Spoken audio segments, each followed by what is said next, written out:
दोस्तों आज हम एक्सप्लेन करने वाले हैं धारी भाई मूवी पार्किंग, जो कि एक कमाल की मूवी है और ये आपको जरूर पसंद आएगी, इसलिए वीडियो को भी लाइक कर दीजिए। हम चलिए कहानी शुरू करते हैं। तो मूवी की शुरुआत में ईश्वर नाम के आदमी को दिखाते हैं, जो कि आईटी इंजीनियर है और अपनी फैमिली के लिए रेंट पर घर ढूंढ रहा है। ईश्वर की वाइफ अतिका कॉलेज में असिस्टेंट प्रोफेसर की पोस्ट पर है और अतिका का फिलहाल बच्चा होने वाला है, जिसके लिए उसने लीव ले रखी है। ईश्वर अपनी वाइफ अतिका से बहुत प्यार करता है और उसकी कोई भी चीज को मना नहीं करता। जिसके बाद हम देखते हैं कि ईश्वर को रेंट पर एक काफी अच्छा रूम मिल जाता है और कुछ ही दिनों में वे दोनों वहाँ शिफ्ट होते हैं। तब अतिका के कहने पर ये दोनों अपने नीचे रहने वाले पड़ोसी से मिलने जाते हैं, जहाँ हमें ईश्वर के पड़ोसी के बारे में बताते हैं और इनका नाम तिलक परिधि होता है, जो कि वहाँ के पंचायत ऑफिस में काम करते हैं और बहुत ही कंजूस आदमी है। वे अपनी बेटी की शादी के लिए अभी से पैसे जोड़ रहे हैं ताकि उन्हें बाद में दिक्कत ना हो। तिलक परिधि की वहाँ पर काफी इज्जत है, क्योंकि वह एक ईमानदार ऑफिसर है। उनकी वाइफ का नाम परुथी है, जो की हाउस वाइफ है, और उनकी बेटी का नाम अपर्णा है,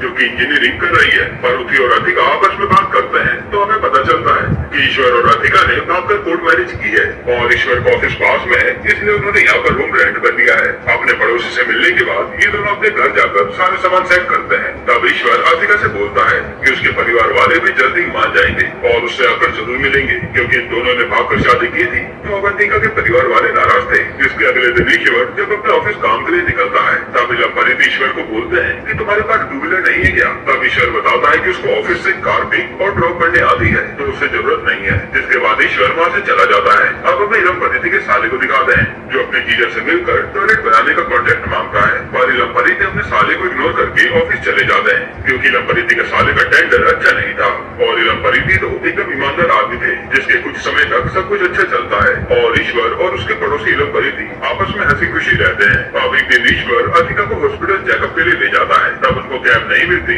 और ईश्वर को अपनी वाइफ के साथ ऑटो में जाना पड़ता है। तब ईश्वर को काफी डर लगता है, क्योंकि ऑटो काफी धुंधला था और हॉस्पिटल में डॉक्टर बताते हैं कि डिलीवरी के लिए केवल 2 महीने बचे हैं, उनको काफी केयरफुल रहना होगा। तब ईश्वर रास्ते में अतिका और अपने होने वाले बच्चे के बारे में सोचता है और ड्यू कार EMI पर ले आता है, ताकि उन्हें हॉस्पिटल जाने में दिक्कत ना हो। इधर इलम परिधि के घर में उसका साला अपनी दीदी से बात करके कॉन्ट्रैक्ट मांगने के लिए कहता है, पर परुथी मना कर देती है, क्योंकि वह किसी की भी नहीं सुनते। ईश्वर जैसे न्यू कार्ड लेकर आता है, तब इलम परिधि चौंक जाता है, क्योंकि ईश्वर ने अभी रूम रेंट पर लिया था और वह इतनी जल्दी न्यू कार्ड ले आया और वहाँ के घर में तो पार्किंग की स्पेस भी कम थी, तो इलम परिधि को अपनी बाइक साइड में लगानी पड़ती है ताकि ईश्वर अपनी न्यू कार अच्छे से पार्क कर सके। इससे इलम परिधि के मन में थोड़ी खटास सी आ जाती है। अब अगले दिन जब इलम परिधि अपने पंचायत ऑफिस के लिए निकलते हैं, तब आसपास के लोग उन्हें बधाइयाँ देते हैं न्यू कार के लिए, पर उनमें से किसी को पता नहीं था कि ये कार उनके पड़ोसी ने ली है। तब वहाँ प्रेस वाला सब लोगों को बताता है कि ये कार ऊपर वाले पड़ोसी की है और तब इलम परिधि को सबके सामने बेइज्जती सी महसूस होती है।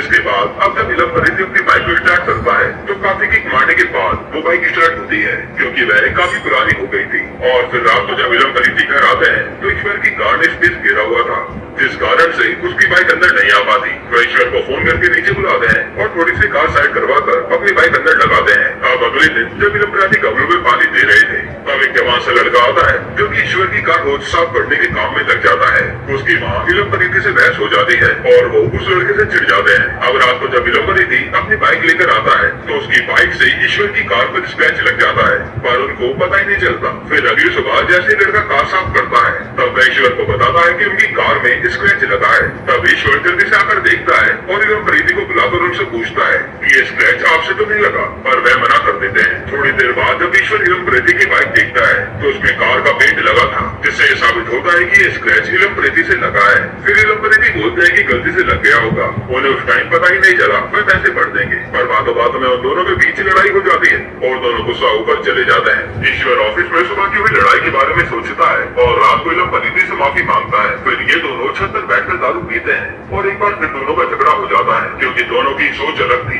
इलम परिधि अब ईश्वर पर गुस्सा करके अपने रूम में चले जाते हैं। तब उनकी वाइफ माँ उन्हें नया मिक्सर लाने को बोलती है, पर वह बोलते हैं कि पुराना मिक्सर ही सही करवा देंगे। जिसके बाद परुथी ताना मारकर बोलती है कि आदिका का पति कितना अच्छा है, जो उसको सारी सुविधाएं देता है। ये सुनते इलम परिधि गुस्से में मिक्सर देखकर अपने रूम में चले जाते हैं। फिर अगली सुबह जब इलम परिधि अपनी बाइक निकालने जाते हैं, तो वहाँ इतना स्पेस नहीं था कि उनकी बाइक निकल जाए, तो वह कार धोने वाले लड़के को बोलते हैं, मगर वह उन्हें इग्नोर कर देता है। फिर इलम परिधि ईश्वर की डोरबेल बजाते हैं और वहाँ ईश्वर खाना खा रहा था। नीलम प्रीति गुस्से में ईश्वर को गाड़ी हटाने के लिए कहता है, पर ईश्वर बोलता है कि मैं थोड़ी देर में आएगा क्योंकि मैं खाना खा रहा है। जिस पर नीलम प्रीति वहीं पर उस पर भड़क जाता है कि गाड़ी को अभी हटाओ, लेकिन ईश्वर भी गुस्से में नीलम प्रीति के मुंह पर गेट बंद करके चला जाता है और फिर वो भी गुस्से में वहाँ से चले जाते हैं। अब रात को नीलम प्रीति जानबूझकर अपनी बाइक बीच में खड़ी करते हैं ताकि ईश्वर को पार्किंग में दिक्कत हो, और ईश्वर जैसे ही गाड़ी लेकर आता है तो वह बाइक को साइड में खड़ी करके अपनी कार पार्क कर देता है, पर जैसे ही वो ऊपर जाता है तो थोड़ी देर में बाइक नीचे गिर जाती है।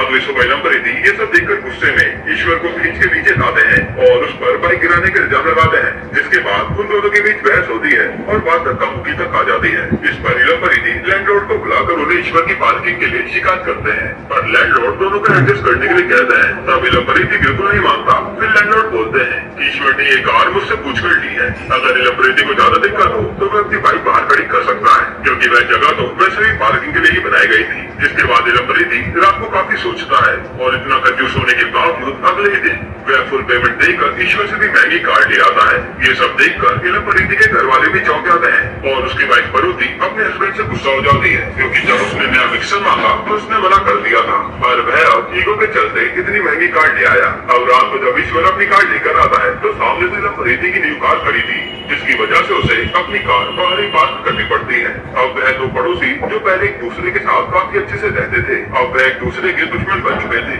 और धीरे इन दोनों के बीच कार पार्किंग को लेकर दुश्मनी बढ़ती ही जा रही थी। नीलम प्रीति अगले दिन अपनी कार से पंचायत ऑफिस जाते हैं और इधर ईश्वर को उसके ऑफिस के दोस्त बताते हैं कि घर के बाहर कार पार्क करना सेफ नहीं है, क्योंकि गाड़ी को कुछ भी हो सकता है। फिर एक दिन ईश्वर अपने ऑफिस से जल्दी आकर कार अंदर पार्क कर लेता है और रात को जब नीलम प्रीति घर आते हैं तो उन्हें अपनी कार बाहर पार्क करनी पड़ती है। फिर अगले दिन नीलम प्रीति ऑफिस से जल्दी आकर अपनी कार खड़ी करता है और ऐसे ही दोनों के बीच पार्किंग की लड़ाई बढ़ती जाती है और दोनों ही अपने ऑफिस में कार पार्किंग के बारे में सोचते रहते हैं। तो नीलम प्रीति बाहर गाड़ी के अंदर बैठे थे ताकि ईश्वर की कार निकालते ही वे कार को अंदर पार्क कर पाए, पर ईश्वर नीलम प्रीति को देखकर कार से ऑफिस जाता ही नहीं, बल्कि वह कैब से ऑफिस निकल जाता है, जिस कारण इस बार भी नीलम प्रीति की गाड़ी बाहर ही रहती है। फिर अब देखते हैं कि ईश्वर अब अपनी गाड़ी को कहीं भी बाहर लेकर नहीं जा रहा है ताकि उसकी पार्किंग उससे ना छिन जाए। नीलम प्रीति भी अब काफी सोचता है और फिर घर की मोटर खराब कर देता है ताकि ईश्वर को उसकी गाड़ी निकालनी पड़े।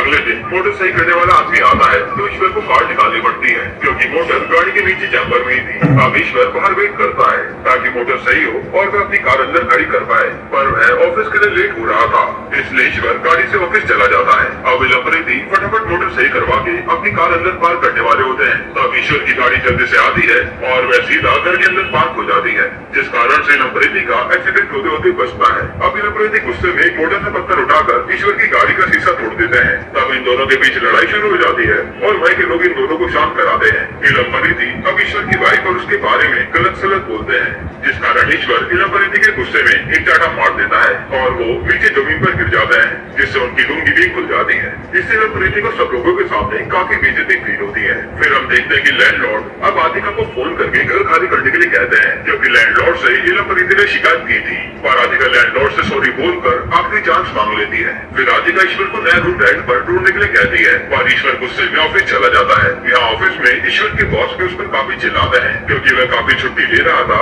और भी इम्पोर्टेंट मीटिंग में भी नहीं आया था। इधर नीलम प्रीति अब अपने साले के साथ मिलकर ईश्वर की पुलिस स्टेशन में कंप्लेन करने जाते हैं, क्योंकि नीलम प्रीति को किसी भी हाल में उसकी बेइज्जती का बदला लेना था।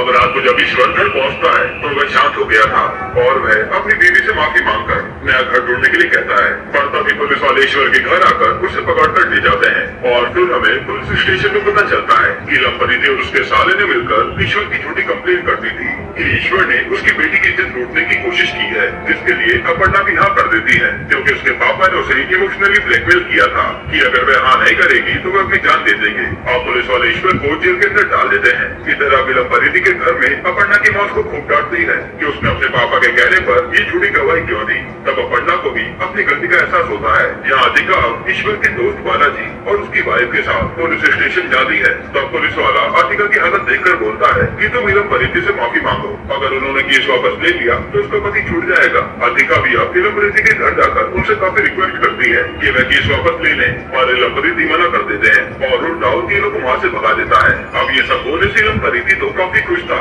पर अपर्णा को काफी गिल्ट फील हो रहा था कि उसने गलत किया है। अगली सुबह अपर्णा पुलिस स्टेशन जाकर अपना केस वापस ले लेती है और ईश्वर वापस घर आ जाता है, जिसको देखकर नीलम प्रीति अपनी बेटी पर गुस्सा करता है कि उसने केस वापस क्यों लिया, पर अपर्णा अपने पापा को सुनाकर वहाँ से चली जाती है। तब इलम प्रीति का साला ईश्वर के घर के बाहर अनाप-शनाप बोलने लगता है और ईश्वर जाकर उसके सर पर कांच का गिलास फोड़ देता है। तब ईश्वर और इलम प्रीति के साले के बीच काफी लड़ाई होती है और ईश्वर उसे और उसके आदमी को खूब मारता है। तब लैंडलॉर्ड वहाँ आता है और ईश्वर को उसका घर खाली करने के लिए कहता है, क्योंकि उसकी वजह से उसके घर में पुलिस आई थी और इससे ईश्वर की पब्लिक के सामने भी नाक कट गई थी कि उसने इलम प्रीति की बेटी अपर्णा के साथ जबरदस्ती की है। अब ईश्वर को देखकर ऐसा लगता है कि वह थोड़ा साइको होता जा रहा है। अब अगली सुबह इलम प्रीति देखता है कि कार पार्किंग खाली है और वह सोचता है कि उसकी जीत हो गई। फिर इलम प्रीति अपनी कार से ऑफिस चला जाता है। तब हम देखते हैं कि ईश्वर भी इलम प्रीति का पीछा ही कर रहा है, मतलब कि उसके दिमाग में कुछ तो चल रहा है। अब अगले दिन इलम प्रीति आते के पास जाकर माफी मांगता है कि उसने उसके पति के साथ गलत किया है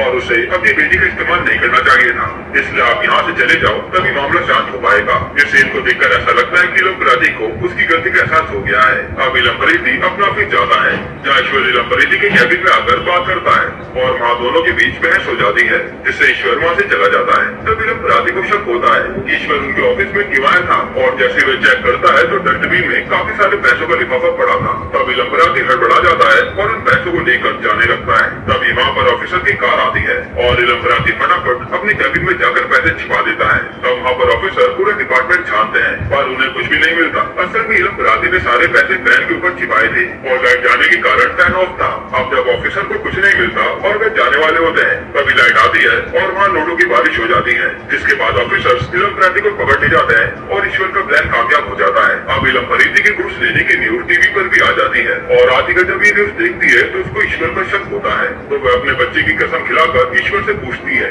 ये तुमने किया है ना? तब ईश्वर बोलता है कि हाँ, ये उसने किया है, क्योंकि इलम प्रीति ने उसके साथ काफी गलत किया है। मैं उससे डर के मारे कहीं नहीं जाने वाला।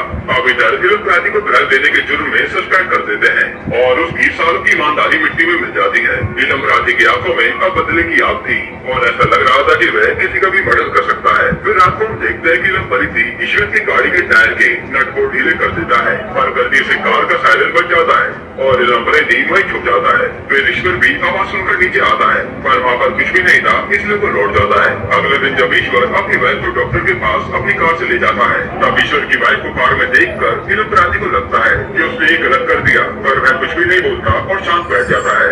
इधर ईश्वर की कार का टायर रास्ते में निकल जाता है और उसकी वाइफ और वह मरते मरते बचते हैं। हॉस्पिटल में डॉक्टर आतिका का चेकअप करके बोलती है कि उनका बच्चा सेफ है। हमारी कार इंश्योरेंस वाला बताता है कि कार का टायर निकलने से उनका एक्सीडेंट हुआ है। ईश्वर को अब याद आता है कि रात को उसकी कार का साइलेंस बचा था, मतलब ये सारा काम इलम प्रीति ने किया है। ईश्वर अब गुस्से में आकर घर जाता है और बेड से इलम प्रीति की पूरी गाड़ी तोड़ देता है। फिर वो कहता है कि मेरी वाइफ प्रेग्नेंट है, तुझ में इंसानियत है भी कि नहीं? तुमने मेरी गाड़ी के पीछे ढीले करके मुझे और मेरी बीवी को मारने की कोशिश की। ये सब कहने के बाद ईश्वर वहाँ से चला जाता है और अब ये सच इलम प्रीति की फैमिली को भी पता चल गया था, जिसके बाद उसकी बीवी और बेटी से लड़ाई हो जाती है और वो दोनों घर छोड़ के चले जाते हैं। यानी कि अब इलम प्रीति अपने घर में अकेला पड़ गया था। ईश्वर भी अब अपने दोस्त के यहाँ नया फ्लैट देख लेता है ताकि उसकी वाइफ और वह खुश रह पाए। अब एक रात में खूब बारिश होती है तब आतिका खिड़की बंद करते हुए काफी जोर से गिर जाती है और ईश्वर बारिश में भीगकर सीधा इलम प्रीति के घर जाता है। तब इलम प्रीति और ईश्वर की आपस में बहस होती है और इलम प्रीति गुस्से में आकर ईश्वर के सर पर कांच की बोतल मार देते हैं, जिससे ईश्वर बेहोश हो जाता है। फिर इलम प्रीति ईश्वर की बॉडी को खिसकाकर किचन में ले जाना होता है। तब ईश्वर की वाइफ का फोन आता है, जिससे इलम प्रीति को पता चलता है कि ईश्वर की वाइफ गिर गई है और उसकी डिलीवरी होने वाली है। ये सुनते इलम प्रीति फटाफट ऊपर जाता है और ईश्वर की वाइफ को घायल देखकर वापस लौट आता है। वहीं आतिका भी बेहोश हो जाती है। इस सीन को देखकर ऐसा लगता है कि इलम प्रीति काफी जालिम आदमी है जो ऐसे समय में भी उसकी मदद नहीं करता। अब इलम प्रीति जैसे ही अपने कमरे में जाता है तब वहाँ से ईश्वर गायब था और ईश्वर इलम प्रीति को जान से मारने का मन बना लेता है। अब उन दोनों के बीच काफी लड़ाई होती है और ईश्वर इलम प्रीति पर हावी होकर उसके सर पर हथौड़ा मार देता है, जिस कारण से इलम प्रीति बेहोश हो जाता है। फिर ईश्वर इलम प्रीति को जान से मारने के लिए गैस ऑन करता है और माइक्रोवेव में फोन रखकर गेट में ताला लगाकर चाबी फेंक देता है ताकि धमाके से इलम प्रीति मारा जाए। अब ईश्वर ऊपर जाकर देखता है तो वहाँ पर आतिका नहीं थी और सिर्फ की पता चल जाती है और वे इलम प्रीति को बचाने जाता है पर उसने तो उसके घर में ताला लगाकर चाबी कहीं फेंक दी थी। अब हॉस्पिटल में ईश्वर अपने बच्चे के पास था और इलम प्रीति की जान भी बच गई थी। तब ईश्वर इलम प्रीति को जाकर सॉरी बोलता है और और कहता है कि उसको एडजस्ट करना चाहिए था। तब इलमपरिति भी उससे माफी मांगता है कि एक छोटी सी पार्किंग के चक्कर में इन दोनों ने इतना सब कुछ कर दिया, जिसके बाद ईश्वर अपनी वाइफ के पास चला जाता है। अब लास्ट में हम देखते हैं कि इन दोनों किराएदार ने अपना घर खाली कर दिया है और ब्रोकर उसी घर को किसी और आदमी को दिखाता है, पर उसकी कंडीशन ये थी कि किराएदार के पास कार नहीं होनी चाहिए। जिसके बाद ये मूवी यहीं पर एड होती है। दोस्तों आपको